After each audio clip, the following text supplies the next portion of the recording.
ataovy ity vavaka ity a amin'ity andro vaovao ity. Rehefa vita mivavaka dia afaka zarainao a amin'ny olona tianao. Ivavakantsika tompoko.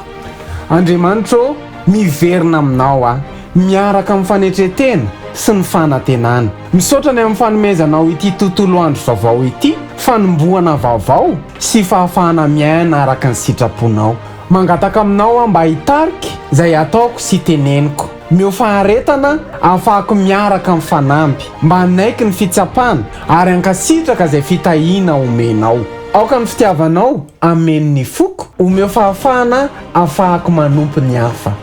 Raha hiatrika ity tontolo andro ity a ampio a ho tonga fahazavan'izao tontolo izao, hitondra fiadanana, fifaliana, fangorapo na aiza misy a. Ampio a anana tsara-panahy amin'ny fotoana rehetra. Apetraka eo am-pelantananao ity tontolo andro ity. Aoka ny fahasoavanao andrakotra ilay fanombany tananao amin'ny anaran'Andriamanitra Ray sy Zanaka ary Fanahy Masina nanaovana izany vavaka izany.